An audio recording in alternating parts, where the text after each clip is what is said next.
So generally we know that if it is not a special grain boundary, it is some random high angle grain boundary. Okay, so already we have seen that how the grain boundary energies vary. Okay, so if we take a general case,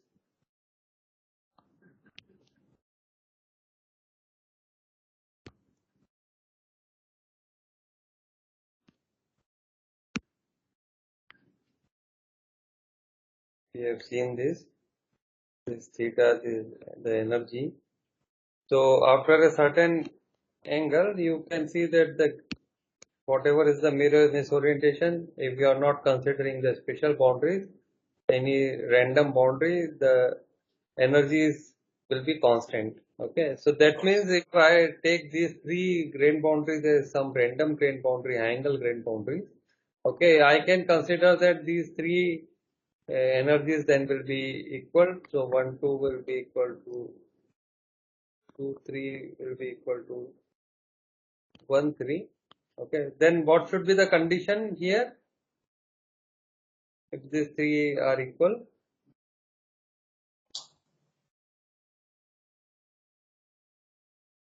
yeah, Theta 1 equals to theta 2 equals to theta 2.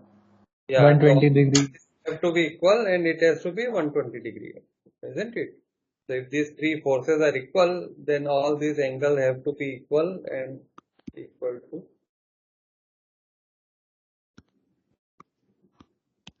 120 degree. Okay. So why migration of grain boundary takes place? So if you are at a sufficiently high temperature, because for migration also ultimately diffusion of atom has to take place. Okay. So you need a thermal activation. So if grain boundary energy is same, independent of orientation as we have just discussed, then these three angles will be equal to, and that will be equal to 120 degree. But for a complete metastable equilibrium, the surface tension must also balance over all the boundary faces. Okay, so surface tension has to be balanced across all the boundary faces also. Okay, so what will be the issue here? So any curved boundary is acted by a force towards its center of curvature. Okay, so if you take any curved boundary, so if the grains are suppose having some curved boundary like this, okay, then it always will be acting by a surface tension which is acting towards its center of curvature. Okay, so suppose you have a boundary like this, okay, which has a curvature, and the grain boundary energy is given by gamma. Okay, then always there will be a force acting towards its center of curvature with this force which is given by gamma by r. Okay, this kind of force will always be acting. So this also you are familiar because of your physics background. Okay, during your physics course you must have done questions on the soap bubble. Okay, that in a soap bubble also you have a force which is acting towards its center of curvature. Okay, so the same thing happens here also. So only the metastable equilibrium will be reached when you don't have a curvature in the grain boundary. Okay, so if curvature is 0, the force will be equal to 0. Okay, or if the curvature is equal and opposite. Okay, that means you have a you can say it is convex or concave. So both convex and concave surface of the curvature is there. Okay, so in that case, for the whole, if you take the summation of forces on the whole boundary, so there will be a force will be equal to 0. Okay, and there will not be any tendency for grain boundary to migrate, because in some part the curvature is you can say positive, and other part the curvature is negative. Okay, so because of this, the overall force on the grain boundary will be equal to 0. So both these conditions should be there, that the angle, if the grain boundary energy are independent of orientation, okay, or I would say misorientation.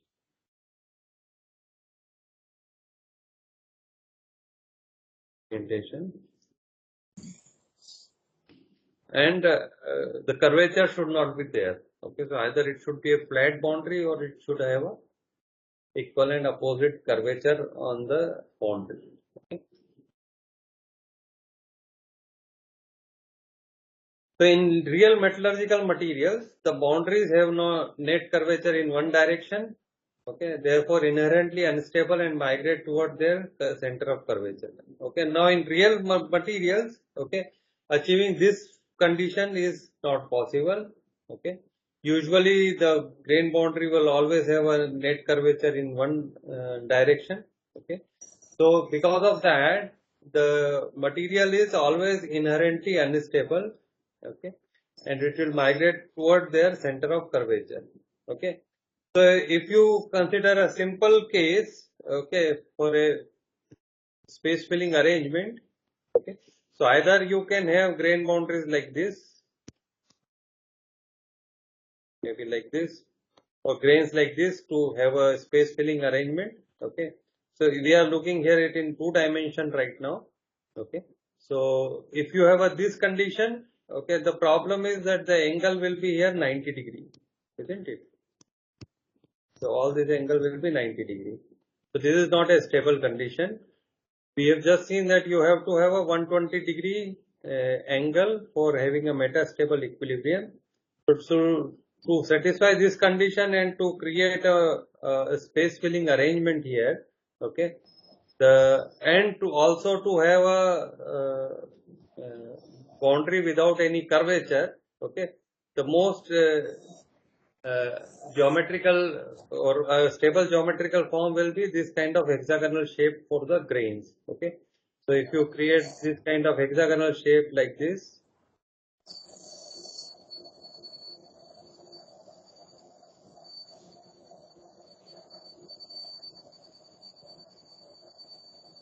so like this, so you have to have grains like this with hexagonal shape.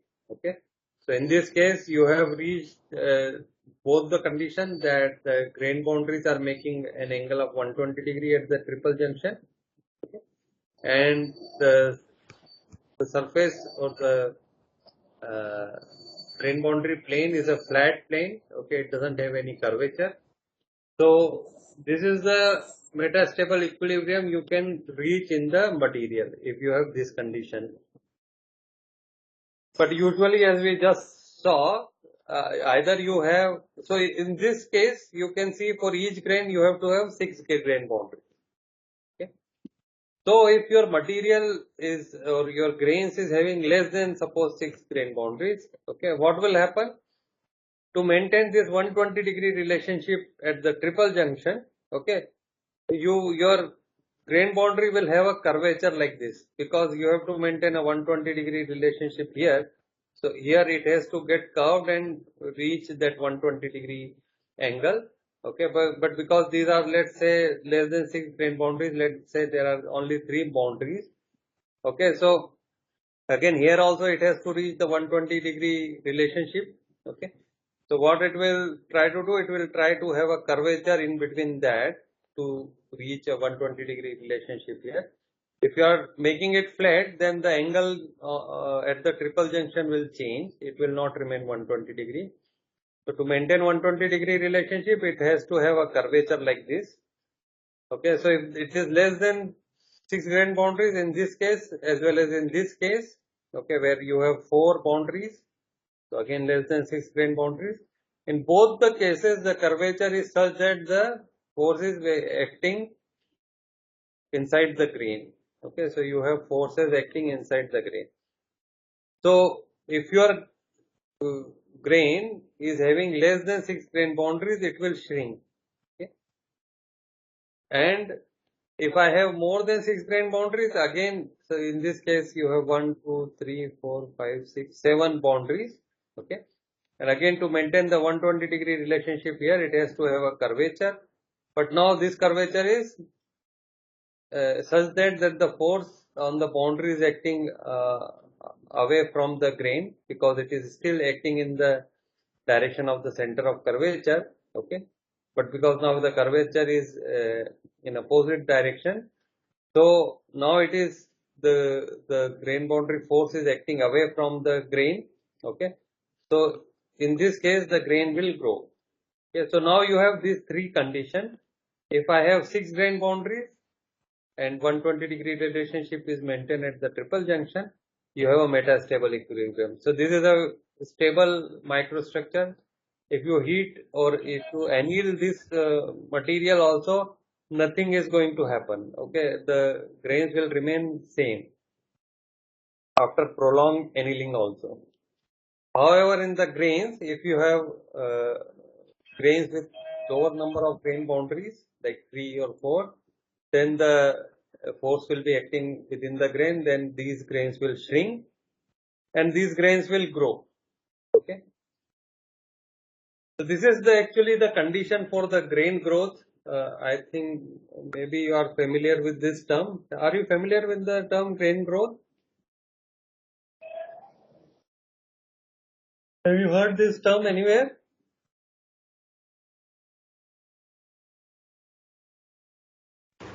No, sir. Okay. So suppose you take a single phase material, okay, and you heat it, this material, which we call as annealing, okay. We take it to a certain temperature. Let's say if you are taking aluminium, and let's say I am at 500 degrees Celsius, okay. So, and before putting for annealing, we have, let's say, measure the grain size by some means. Okay, you don't know how to do that. Let's say by some means I know how to measure the grain size. Okay, and after annealing, okay, suppose I again do the measurement. Okay, so what I will observe is that there is the change in the grain size. Okay. So earlier, let's say the same grain size was 10 micron, average grain size. Then maybe after annealing, suppose I observe that it has become 20 micron, okay? Average grain size. So what I am observing here, that the grain has grown. There is a grain growth is taking place. Okay.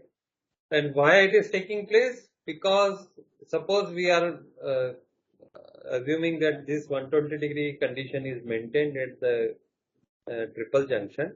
Okay, so the different type of grains will have different type of this grain boundaries, grain curvature. So some grains may have or smaller grains may have these less number of grain boundaries. Okay, so they will be shrinking, and the bigger grains may have more number of grain boundaries, so they will be growing. So these bigger grains are growing at the expense of these smaller grains, which has a less number of grain boundaries. So over the time, if you are measuring, doing a statistical analysis, getting an average grain size, then you will observe that the grain size is increased. So that we will call as grain growth taking place. Okay. So it is similar to, again, taking the same physics problem, okay, where you have a bigger bubble, soap bubble, and suppose you are connecting it with a smaller bubble, okay, and you are allowing the diffusion of air molecules to take place from both the side. Okay, there is a possibility of air molecule going from here to here or here to here. Okay, so if you connect a bigger soap bubble with a smaller soap bubble, okay, what happens? Which one will grow?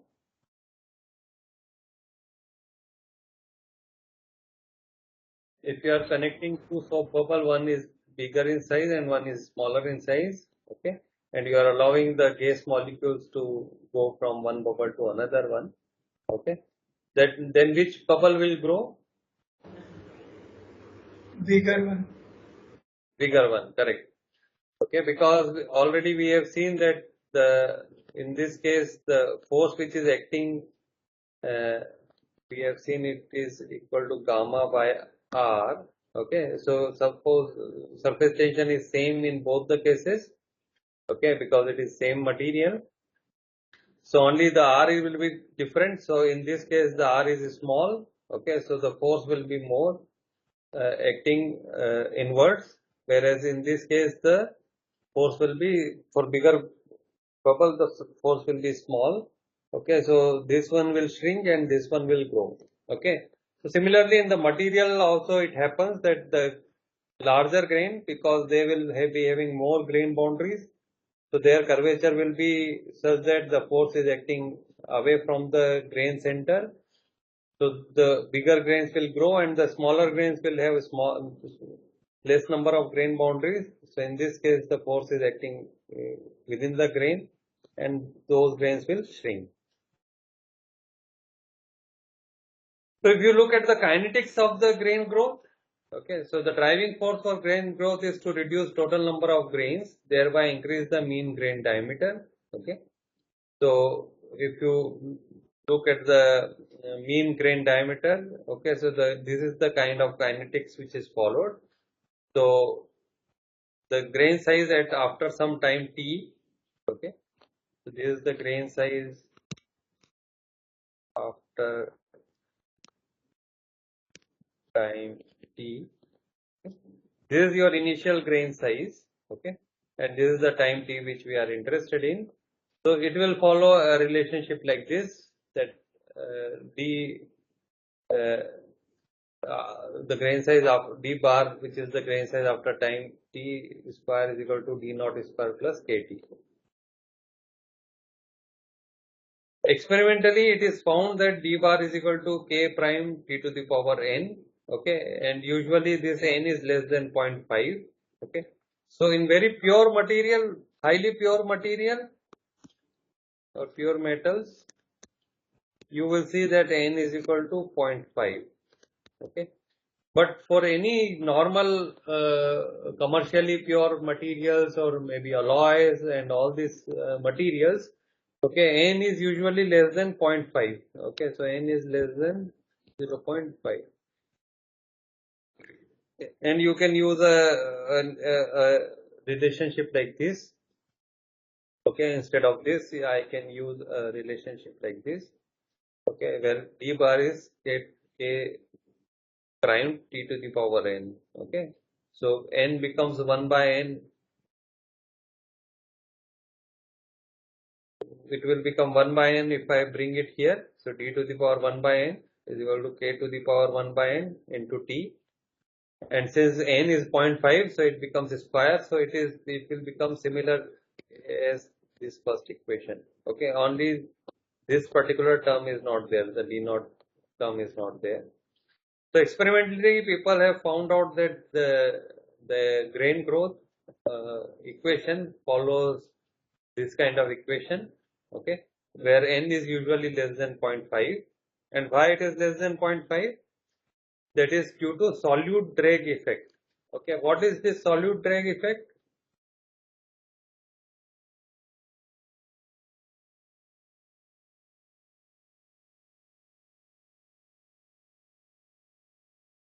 What do you think? What is the mechanism of grain growth? Okay, suppose you have some grain here, another grain here.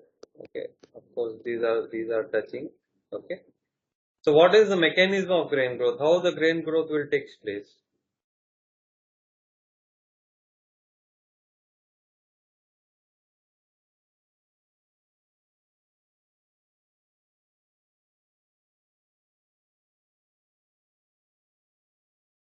So for this grain to shrink, okay, this has to shrink and this has to grow. So for that to happen, what will happen? The atoms which are in this smaller grain, they have to cross the grain boundary and jump into the new grain. Okay, so this diffusion of atoms from the smaller grains towards the larger grain will take place, and slowly the grain boundary will start migrating towards this side. Okay, slowly you will find out that the smaller grain has gone and this bigger grain has grown. Okay, so the diffusion of atom has to take place. Okay, so when you have solute atom in this material, okay, suppose you have made an alloy, there are solute atoms. So this solute atom will have a different diffusion coefficient, okay, because it may be larger in size or smaller in size. So what happens, this solute atom doesn't diffuse it at the same rate, Okay, and they kind of, you can say that they pin the grain boundary. So suppose there is a solute atom here, okay, so it will pin the grain boundary. The grain boundary will not move. They may be able to move here and here, but at this point the grain boundary will not move with the same rate. Okay, so because of this solute drag effect on the grain boundary, because of the presence of solute, okay, there is a drag on the grain boundary movement. Okay, and that is why the value is less than 0.5. But for pure metal, it will be around 0.5. So as I was just explaining you that how the grain boundary migration takes place, okay, or how the grain boundary moves. So basically this is where the grain boundary is, okay. So you can see that you have a nice lattice arrangement here, another nice lattice arrangement here, okay. And because these two arrangements are different, you have a grain boundary where you have lot of open space is there, okay. So how the grain boundary is moving? So boundary is moving in this direction, okay. So for boundary to move in this direction, my atoms have to jump from here to here. Okay. So again, it is a random walk problem only. Okay. So there will be atom jump taking place from this lattice to this lattice. Okay. Similarly, there will be atomic jumping taking place from this grain to this grain. Okay. But there is a, because grain boundary is moving in this direction, there is a suppose force acting in this direction and the grain boundary is moving in this direction. That means that there is a net atomic which are net atom which are jumping from this grain 1 to grain 2. Okay. So in this case, let's say this B atom is actually jumping from grain 2 to grain 1, but there are net atoms which are jumping from grain 1 to grain 2. So both A and C are moving from 1 to 2. So slowly all these atoms will jump and join this particular grain lattice, okay, and because of that you will see this grain boundary has migrated. So the effect of the pressure difference caused by the curved boundary is to create a difference in free energy delta G or chemical potential delta mu that drives the atom across the boundary. Okay, so this is what is the actual cause of this boundary migration, and because of which you see the grain growth taking place, that there is a difference in free energy because of difference in the uh, pressure across the boundary because of the curvature. Okay, so if the curvature is like this, so basically the curvature in this case is something like this, so the force is acting in this direction. Okay, so there is a basically free energy difference delta G, or you can say delta mu also, that drives the atom across the boundary, and that will be given by a relationship like this. It is equal to 2 gamma Vm upon R. Okay, and it is expressed here in a graphical fashion that what this delta G is. Okay, so in both the cases, of course, the material will remain in metastable condition only. Okay, but material has a smaller free energy if it goes, if the grain 2 grows. Okay, so the free energy of the material will decrease by the amount delta G. Okay, so this is of course my uh, uh, activation barrier. Activation is barrier is because this atom A, for suppose, has to break the bond from here and go from here to the next site. Okay, so you will require some kind of activation energy for taking out atom from here and allow it to join there. Okay, so this activation barrier is because of that, and that is why you need high temperature, because then only, because of sufficient thermal energy which you are providing to the atoms, okay, they will be able to jump to the next grain. And why material wants to, or atoms want to go to grain 2? Because there is a small energy difference between the grain 1 and grain 2, delta G, and that delta G is given by this equation here. Okay. 2 gamma into molar volume divided by R. R is your radius of curvature. Is it okay?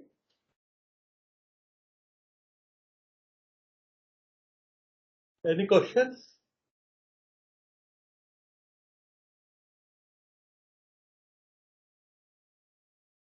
So pulling force per unit area of boundary, if we want to see what is the force, okay, so that will be simply delta G by Vm. Okay, so this is equal to 2 gamma by R, and that is what we have seen this ratio gamma by R earlier. Okay. So if there can be two cases possible here. One is what we call as grain growth.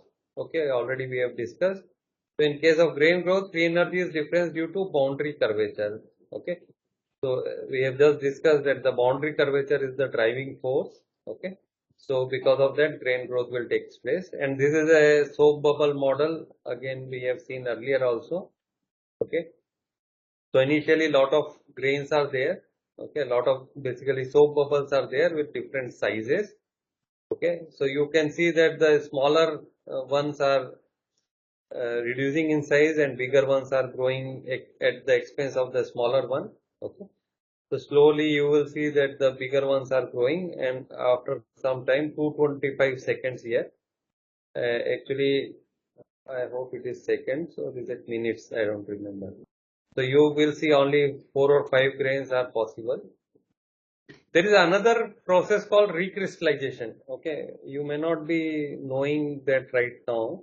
Okay, what do we mean by recrystallization? There also there is a grain boundary movement taking place. Okay, but only difference between this one and this one is that in this case the grain boundary movement is taking place against the center of curvature. Okay, so in this case it is against the center of curvature.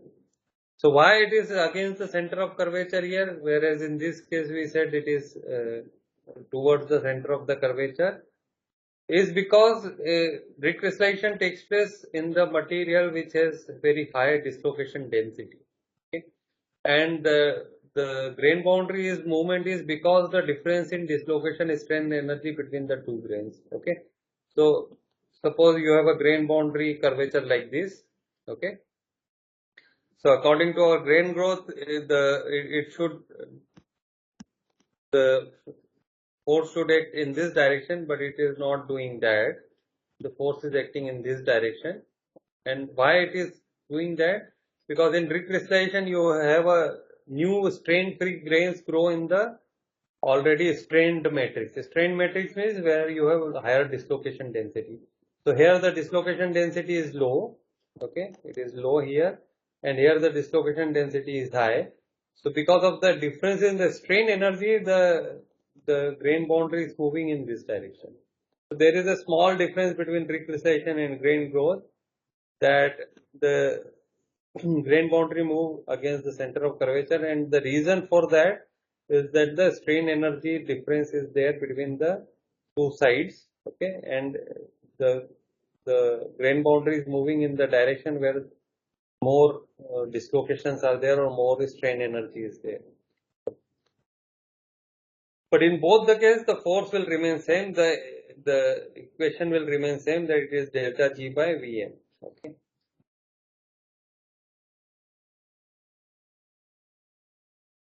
Now moving boundary velocity also, we can find out that what will be the velocity of the grain boundary migration. Okay, so we can say it is only that we are multiplying the delta G by Vm term with the m, which is the mobility of the grain boundary. Okay, so coherent twin boundary are almost immobile. Already we have seen what are the coherent twin boundaries.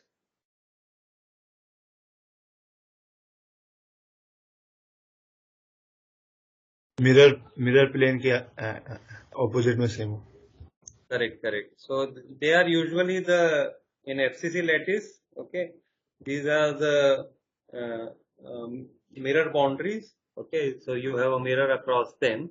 Okay, and in terms of sigma or CSL boundaries term, okay, these were the sigma 3 boundaries.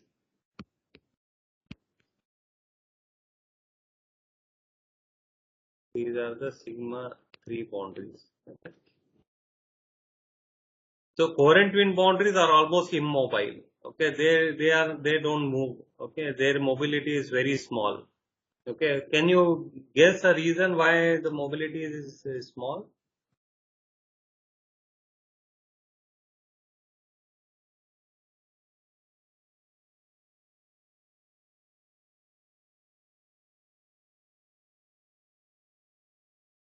Okay, so one of the reason is that their grain boundary energy is very small. Okay, already we have seen that you have a dip in the grain boundary energy where you have wherever you have these kind of boundaries, and because they have a good matching of atom across the grain boundary. Okay, there is no tendency for grain to move, and usually these boundaries are flat boundaries. Okay, because and there is no curvature because you have to have a good matching across the grain boundary. Okay, so in a given lattice, grain boundary has to be planar. Okay, these are flat boundaries, and already we have seen that if there is no curvature, then the grain boundary movement will be very small. In general, spatial boundaries are more mobile than the random grain boundaries. Okay, so here effect of this solute drag, which I just explained in the previous slide. Okay, that the solute drag effect is shown here. Okay, due to solute drag, so concentration of tin is increasing in a lead alloy with tin, and on the y-axis it is written as rate of grain boundary migration at 300 degrees Celsius mm per minute in mm per minute. Okay, so you can see that as you are increasing the tin content, when the tin content is very small. Okay, so it is a pure lead. So grain boundary movement of both uh, random grain boundary and the spatial boundary is almost same. Okay, and it is very high. Okay, so when there are no solid atom, the grain boundary movement will be very fast. So in this cases, grain growth will be very fast. Okay, as you are increasing the solute content, so due to solute drag effect, you can see that in a random grain boundary, the mobility is increasing very fast. Sorry, decreasing very fast. Okay, so as you are increasing more and more tin, the grain boundary mobility is decreasing to a very by rapid rate.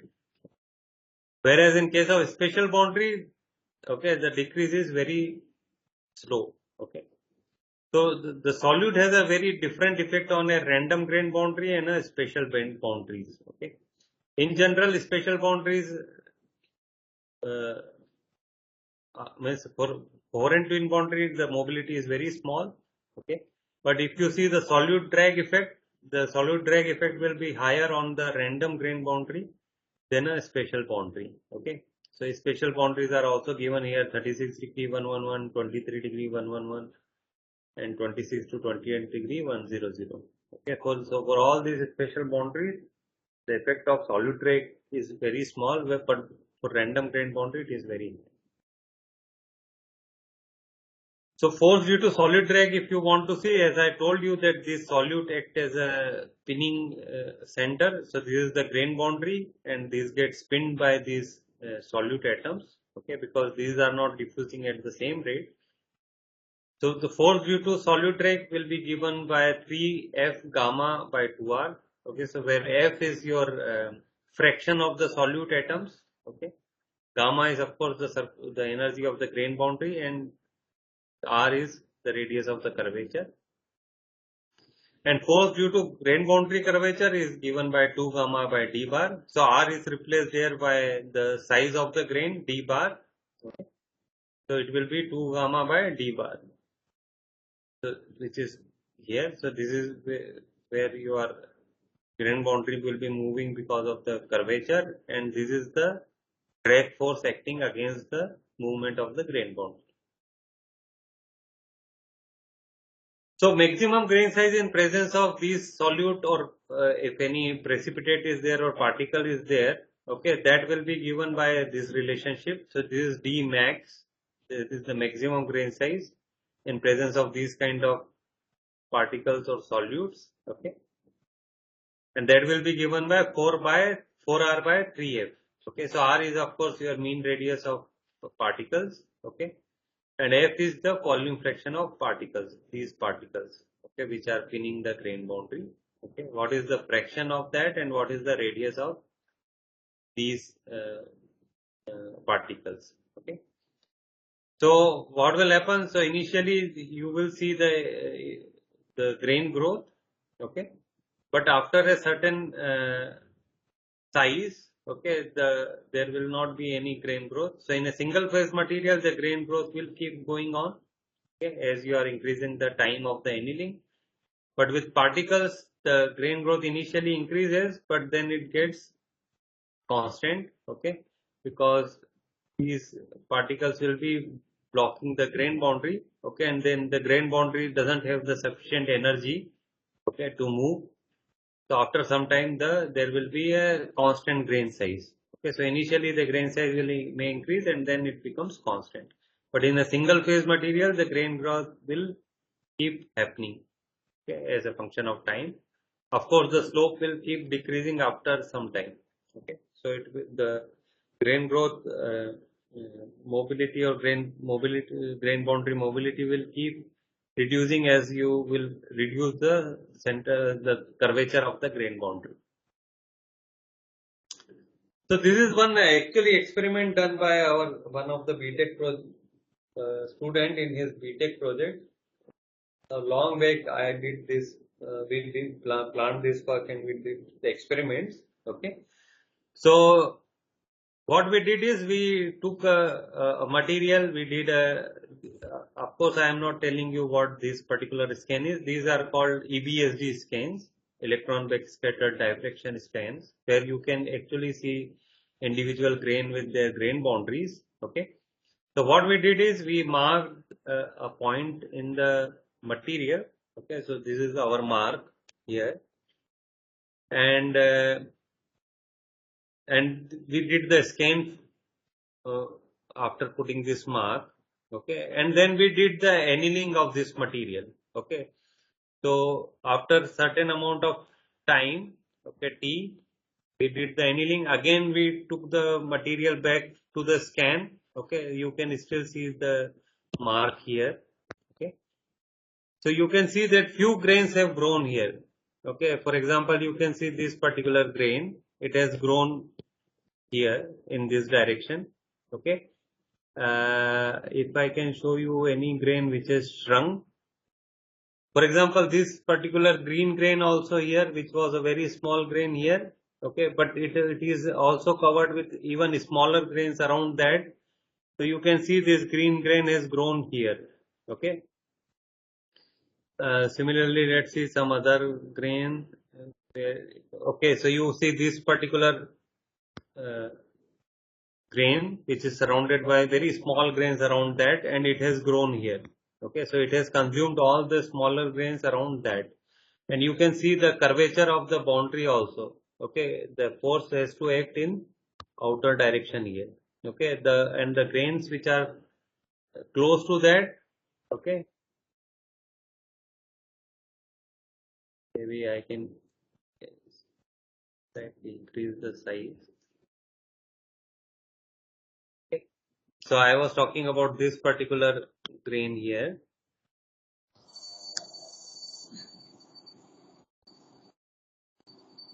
This grain here, okay, and you can see this is a bigger grain and it has the grain boundary curvature for which the force has to act away from the grain. Okay, here and here, also here, and the smaller grain which are there, they have a set curvature for which the force will be acting within the grain. Okay, so very nicely you can see here that how the grain will grow. Okay, so after certain time you can see it has grown to a very big size and it has consumed all this smaller grain close to that. Okay. Similarly, you can see here also, but now the mobility is much smaller. Okay, but again you can see here the curvature is in the opposite direction. Okay, and for this grain the curvature is here, so the force will be acting here. So slowly it is getting consumed, it is becoming smaller, and this particular one is getting bigger. Okay, so very nicely it was captured here by that student. Okay, that how grain growth is taking place. Okay. So then we compared all the grain boundary angles, okay, with their mobility. So you can see this is the misorientation degree increasing in this direction, and this is the movement of grain boundary. So each grain we followed. Okay, suppose this is high angle grain boundary, then you have some low angle grain boundary. So each grain boundary we followed, okay, and how it is growing.